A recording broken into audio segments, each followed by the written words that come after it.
Nors JAV ir Izraelis stipriai smogia Iranui, režimas vis dar gali skleisti terorą. Šimtai dronų dabar siunčiami į bazes artimuosiuose rytuose. Žaidime pasirodė netikėtas žaidėjas – Ukraina, kuri kartu su JAV ir artimųjų rytų šalimis siekia užbaigti Irano terorą. Pirmiausia Rusija, dabar Iranas. Ukraina panaudojo futuristinį ginklą, kuris užbaigs Irano režimo dronus. Kas tai per ginklas? Perimantais dronai. Ukraina atsižvelgė į JAV ir artimųjų rytų šalių, kenčiančių nuo Irano atsako į operaciją Epinis įniršis raginimus ir ėmėsi veiksmų.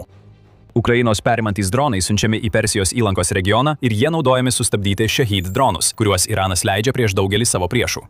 Kas gauna šios dronus? Amerikos bazės artimuosiuose rytuose, Jordanijoje ir galbūt mes taip pat siūsime į Saudo Arabiją, pareiškė Zelenskis, aptardamas naują Ukrainos susitarimą su JAV.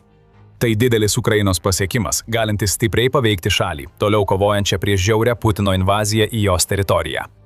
Vėliau vaizdo įraše paaiškinsime priežastis, bet pirmiausia aptarsime, kodėl Ukraina siunčia šiuos dronus ir jų poveikį operacijai Epinis įniršis. Kodėl? Tai paprastas klausimas, į ką atsakyti lengva. JAV paprašė. Per pirmąsias operacijos valandas žuvo 6 JAV kariškiai. Ginklas, nuo kurio jie žuvo, tikriausiai buvo Shahid tipo dronas, praneša Euronews, ir šis incidentas iš karto sukėlė nerimą JAV vadovybei. Šie pigūs dronai neprilygsta JAV turimai technikai nei modernumu, nei gale, bet būtent čia ir slypi problema. Shahidai pigūs paleidžiami masiškai, o vienas ar du gali prasiveržti pro oro gynybą ir padaryti daug žalos. Kiekvienas paleistas Shahidų spiečius priverčia JAV naudoti daug brangesnes perėmimo raketas jiems sustabdyti, ir toks metodas ne visada pasiteisina.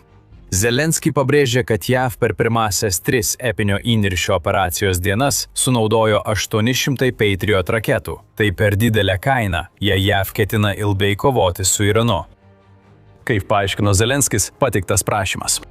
Kovo 5. Ukrainos prezidentas XT platformoje pranešė: gavome JAV prašymą dėl paramos apsaugai nuo Shahidų artimuosiuose rytuose. Jis nurodė suteikti reikalingas priemones ir užtikrinti Ukrainos specialistų buvimą saugumui garantuoti. Jis pabrėžė, kad Ukraina pasirengusi padėti užtikrinti partnerių, padėjusių gintis nuo Rusijos invazijos saugumą. Yra priežastis paskutiniai žinutės daliai. Ukraina žino, kad jos perimamieji dronai suteikia svertų. Apie tai dar pakalbėsime, bet tai dar ne viskas.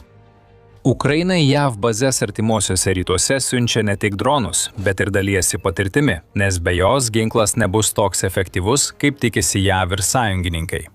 Kartu su dronais Ukraina siunčia ekspertus į artimuosius rytus, kad išmokytų JAV ir jos partnerius, kaip maksimaliai išnaudoti naujus perimančius įrenginius. Zelenskis X platformoje kovo 17 dieną pranešė: artimuosiuose rytuose ir Persijos įlankos regione yra 201 ukrainietis ir dar 34 pasiruošę išvykti.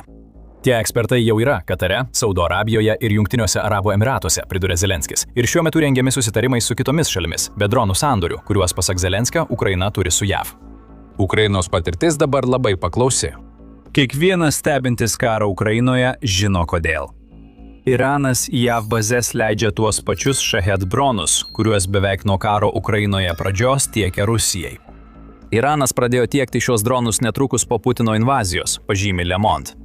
Šalis greitai sudarė pelningą licenzijavimo sutartį su Putinu, leidusią Rusijai gaminti Shahid dronus savo teritorijoje su Irano pagalba. Tai svarbu dabartiniu artimųjų rytų kontekstu, nes Ukraina su Shahid dronais susidūrė jau 4 metus. Ji puikiai pažįsta šios dronus, todėl supranta taktikas, kurios taikomos paleidus dronų spiečius, ir yra sukūrusi taktikas bei ginklus, padedančius sumažinti žalą, kurią gali sukelti šie spiečiai. Tokios patirties siekia JAV ir sąjungininkai artimuosiuose rytuose. Jie mokosi tokios kovos, kurią Ukraina metų metus tobulino ir nuo jos gynėsi. O Ukraina yra idealioje padėtyje suteikti žinių, kurių jiems reikia, kad pagreitintų savo gebėjimą sustabdyti Irano Shahid dronus vietoje. Žinoma, žinios yra gerai, bet Ukraina turi pateikti ir ginklus, kurie paremtų tas žinias, o ji turi puikų sprendimą – savo pigius perėmimo dronus. Ukraina jau sukūrė keletą perėmimo dronų modelių, kurie pasirodė labai veiksmingi prieš Shahid dronus, kaip netrukus parodysime. Pagrindinis perėmimo dronas, greičiausiai pateksantis į artimuosius rytus, yra Sting. FPV perėmėjų vadinamas Sting pasiekia 80–90% pataikymą prieš Rusijos Shahid dronus, rašo naujojo Ukrainos balso.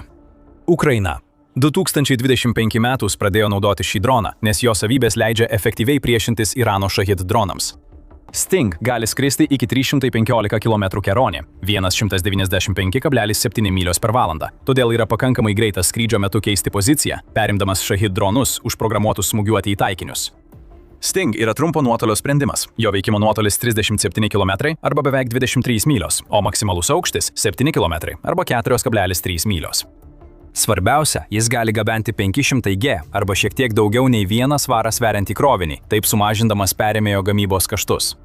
Sting nereikia didesnio krovinio. Tai nedidelis sprogmenų kiekis, kuris kartu su susidūrimo metu susidarančia kinetinę energiją ir į atskrendantį Shahid įmontuotų sprogmenių leidžia numušti Irano dronus iš dangaus. Minėjome mažą kainą, todėl JAV ir artimųjų rytų sąjungininkai siekia gauti Ukrainos perėmėjus. Štai trumpas scenarijus. Iranas paleidžia daugiau Shahid dronų į Amerikos bazę. Kiekvienas jų Iranui kainuoja tik $20–50 tūkstančių. Menka suma tradicinių karinių išlaidų fone. Jo EV turi reaguoti ir tai daro paleisdamos Patriot raketas, kad perimtų dronus. Šių raketų gamyba JAV kainuoja apie $4 milijonai už vienetą. Pavyzdžiui, Irano spiečiuje yra 5 dronai. Tai nedaug ir kainuoja iki $250 tūkstančių. JAV tai kainuotų net $20 milijonus. JAV turi išleisti 80 kartų daugiau nei Iranas Shahidų dronams, net jei šie nepataiko į taikinius. Tai išsekimo taktika, kurią Iranas gali spausti JAV. JAV sandėliuose yra tik tiek Patriot raketų. Jei Zelenskis teisus, per pirmas 3 epinio įniršio dienas JAV jau paleido 800 šių raketų. Amerika jau išleido 3,2 milijardus perėmimo raketoms ir dar papildomai konflikto su Iranu metu. Net turtingiausiai pasaulio kariuomeniai tai netvaru. Sting perėmėjas sprendžia šias problemas. Ukrainos balsas sako, kad drono perėmėjas kainuoja tik $1,000. Reuters teigia, kad Sting eksporto kaina gali siekti apie $2,000. Tačiau bet kuriuo atveju šis futuristiškai ir sumaniai suprojektuotas dronas vieną didžiausių JAV išlaidų naštų operacijoje Epic Fury paverčia aiškiu pranašumu. Dabar Iranas negauna didesnės investicijų grąžos, kai paleidžia dronų spiečius. Mūsų scenarijuje JAV perėmimo kaina sumažėja nuo 20 milijonus iki $5,000–10 tūkstančių, 100 tūkstančių mažiau nei Iranui paleisti 5 minėtus dronus. Tai istorinis lūžis, paverčiantis galimą Irano laimėjimo strategiją į alinantį košmarą, kokį jis pats bandė primesti JAV. Vienintelė Irano viltis, kad Ukrainos dronai perėmimui neveikia taip gerai, kaip reikia JAV. Ši viltis žlugo, tuoj paaiškinsime kodėl. Prieš tai trumpai primename, kad jūs žiūrite The Military Show. Tai įžvalgos, kurių trokštate. Prenumeruokite kanalą. Viską analizuojame kas savaitę. Kalbant apie valdymą, Iranas negali daug padaryti prieš Sting ar kitus perėmimo dronus.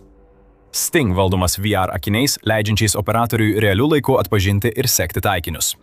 Perėmėjas turi dirbtinio intelekto valdymo sistemą, leidžiančią sekti ir sunaikinti artėjantį Shahidą smūgiu bei nuotoliniu detonavimu, iššaunant mažytę kovinę galvutę tinkamiausiu metu. Tai nėra teorinė technologija, kurią Ukraina tiekia JAV. Ji pasiteisino mūšyje, o 80–90% pataikymo rodiklis tai įrodo. United 24 Media skelbia, kad Ukrainos perėmimo dronai sudaro 30% visų oro gynybos sunaikinimų vasario 24 dienos duomenimis. Skaičius augs, kai Ukraina gamins daugiau šio tipo pigių dronų. Iranas net negali tikėtis, kad Ukrainos į artimuosius rytus siunčiamos atsargos kada nors pasibaigs. Vien 2025 metais Ukraina pagamino 100 000 perėmimo dronų, pranešė Nacionalinio saugumo ir gynybos taryba. Ukraina masiškai pradėjo naudoti perėmimo dronus tik 2025 metų pabaigoje. Ukraina teigia, kad jos perėmimo dronų gamyba išaugo 8 kartus ir gali siekti 800 000 per metus, jei bus finansavimas. Jei JAV ir sąjungininkai finansuos perėmimo dronus, jie gaus jų tiek, kiek reikės, kad apsigintų nuo Irano Shahid atakų. Visa Irano dronų strategija žlunga akimirksniu. Kai Ukrainos dronai atvyksta su ekspertais, JAV ir jos sąjungininkai artimuosiuose rytuose mokosi juos naudoti, o Iranas stebi, kaip jo strategija priversti JAV išleisti milijonus žlunga. Kalbant apie Shahid dronus, jie dabar sprogs ore, o ne ties svarbiais kariniais taikiniais Persijos įlankoje. Palaukite. Galbūt svarstate, kodėl JAV apskritai reikia perėmimo dronų. Jūs girdėjote apie procentinės dalis. Irano dronų paleidimai smarkiai sumažėjo nuo operacijos pradžios. Tai tiesa, jei JAV karo sekretorius Pitas Heksetas pateikė tikslius duomenis. Heksetas teigia, kad Irano dronų paleidimai sumažėjo 95% nuo pirmųjų dienų salvės. JAV ir Izraelio smūgis Irano kariniai ir dronų infrastruktūrai prisidėjo prie to. 95% nereiškia visiško sustojimo. Iranas vis dar leidžia dronus, bet spiečiai jau tampa pavieniais paleidimais. Kovo 19 dieną Saudo Arabija pranešė, kad jos oro gynyba numušė 5 Irano dronus, skridusius rytinės šalies dalies ir Rijado link. Šie 5 dronai papildo 13 perimtų raketų ir dronų parodydami, kad Iranas vis dar siekia naudoti dronus chaoso kelimui, nors jų paleidimas smarkiai sumažėjo. Primename ir apie kainą. Nors atakoje dalyvavo tik 5 dronai, jų perimimas tradicinėmis oro gynybos sistemomis gali kainuoti milijonus dolerių. Kodėl Saudo Arabija turėtų tiek išleisti, jei gali numušti šahidus naudodama perėmėjus, kurie kainuoja tik nedidelę dalį to, ką jie išleistų kitaip? Tai finansiškai nepagrįsta, nepaisant sunaikintos Irano dronų infrastruktūros. Kol šahid vis dar skraido, Ukrainos perėmėjai turi vertę. Ir ta vertė mus sugrąžina prie svertų, kuriuos minėjome prieš kelias minutes. Paminėjome aišku Volodymyro Zelenskio pareiškimą apie Ukrainos sąjungininkų palaikymą, kurį jis patvirtino kovo 17 dieną, kai paskelbė apie Ukrainos dronų ekspertų kelionę į artimuosius rytus.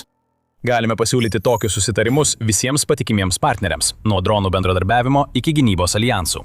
Ir nemanau, kad kas nors norės palikti Ukrainos karo išbandytą stiprybę ir gebėjimus už savo saugumo ribų. Jei kas nors tai padarytų, tai nebūtų išmintinga, pareiškė Volodymyras Zelenskis. Ukraina siekia įrodyti savo naudingumą šalims, galinčioms labiau paremti jos kovą su Rusija. Ukraina siekia išnaudoti šią galimybę.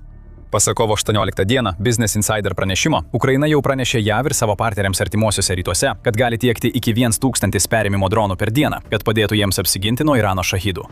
Gavusi daugiau investicijų, Ukraina teigia, kad galėtų tiekti dar daugiau. Tai reiškia, kad Ukraina galėtų paversti savo perėmimo dronus patikimų pajamų šaltiniu, kurį galėtų panaudoti kurdama ar gamindama daugiau ginklų, kuriuos galėtų naudoti prieš Rusiją. Paimkime Sting pavyzdį. Jei $1000 yra Ukrainos gamybos savikaina, o $2000 eksporto kaina pagal Reuters, 1000 dronų per dieną sudaro $2 milijonus. Jei Ukraina galėtų pasirašyti sutartis tiekti tiek daug dronų, nekalbant apie galimą gamybos didinimą, tai būtų $730 milijonų per metus, kuriuos ji galėtų uždirbti iš savo pigių ir efektyvių perėmėjų. Ukraina taip pat galėtų pasirinkti kitą kelią. Kovo 15 dieną Reuters pranešė, kad Zelenskis aiškiai pareiškė, Ukraina tiesiogiai nedalyvauja operacijoje Epinė rūstybė. Zelenskis pareiškė, kad šiandien svarbios tiek technologijos, tiek finansavimas. Aptarėme finansavimą, o Zelenskis siūlo mainyti Ukrainos dronus ir patirtį į daugiau aukštųjų technologijų vakarų ginklų kare su Rusija. Ukrainai praverstų daugiau oro gynybos raketų nuo Rusijos balistinių atakų. Savo perėmėjus ir kitus dronus Ukraina galėtų iškeisti į viską, ko pati negali pasigaminti, bet ko jai reikia kovoje. Tai yra Ukrainos svertas. Tai įrodymas, kad šalis, kuri per 4 žiaurius kovos su Rusija metus įrodė stiprios bepiločių sistemų strategijos veiksmingumą, dabar pasiekėte tašką, kai gali pradėti remti savo patirtimi, kad užtikrintų ilgalaikę savo ir savo gynybos pramonės sėkmę. Ukraina čia turi 2 aspektus. Vienas susijusį su artimųjų rytų šalimis, kitas su JAV. The New York Times taip aiškina kovo 9 dienos straipsnyje, kuriame pažymima, kad tiekdama savo perėmimo dronus JAV, Ukraina gali pelnyti labai reikalingų taškų Donaldo Trumpo administracijos akyse, kuri toliau bando tarpininkauti taikos darybose tarp Ukrainos ir Rusijos. Tai iš esmės yra Ukrainos žinutė JAV. Žiūrėkite, jūs galite mumis pasikliauti, kai jums to reikia. Kai lygini Ukrainą su šalimi kategoriškai prieštaraujančia JAV ir vakarams, tai kažką reiškia, nepaisant Vladimiro Putino teiginių. Taip pat pranešama, kad Rusija per epinį įniršį perdavė Iranui žvalgybos duomenis ir dronų technologijas, kurias Ukraina galėtų panaudoti smogdama Vladimiro Putino planams manipuliuoti JAV, kad ši palaikytų Rusiją ir jos maksimalistinius reikalavimus. Ukraina padeda JAV, o Rusija kenkia. Ukraina tikisi, kad žinutė bus išgirsta. Ukraina artimuosiuose rytuose save sėkmingai pristato kaip svarbią partnerę šalims, kurios be operacijos Epinis įniršis neturėtų gynybos ryšių su ją. The Arab Weekly rašo, kad Ukraina siekia ne tik parduoti ginklus Persijos įlankos šalims, bet ir sukurti priklausomybės, kurias galėtų panaudoti siekdama naujų partnerių paramos, tokių, kurių Putinas niekada nesitikėjo. Šios partnerystės formavosi dar prieš konfliktą su Iranu. 2023 metais Saudo Arabija suteikė Ukrainai $400 milijonų paramos, o Kataras per karą padėjo suvienyti per 100 Ukrainos ir Rusijos vaikų su šeimomis, veikdamas kaip tarpininkas. Dabar Ukraina gali tuos pačius argumentus naudoti su šiomis šalimis, kaip ir su JAV. Ji turi ginklų ir pasirengusi padėti. Rusija perdoda žvalgybą ir dronus Iranui, kurie naudojami smūgiams jūsų teritorijoje. Kurį partnerį geriau rinktis? Beje, Ukraina siunčia į Persijos įlankos valstybės per 200 dronų ekspertų, net gindamasi nuo Rusijos. Ukraina aukojasi, kad padėtų, o tai svarbu artimųjų rytų šalims, kurios įtrauktos į konfliktą, kurio nepradėjo. Žinia apie Ukrainos bendradarbiavimą su JAV ir sąjungininkais artimuosiuose rytuose Iranui atėjo netinkamu metu. Dronai buvo Irano pranašumas. Juos naikina pigus, kovose patikrinti perėmėjai, tiekiami masiškai. Iranui dar blogiau. Perėmėjai – ne vienintelė futuristinė technologija stabdanti šahedus. JAV turi lazerius. Daugiau sužinokite peržiūrėję mūsų vaizdo įrašą. Patiko? Prenumeruokite The Military Show naujienoms apie operaciją Epinis įniršis. Ačiū, kad žiūrėjote.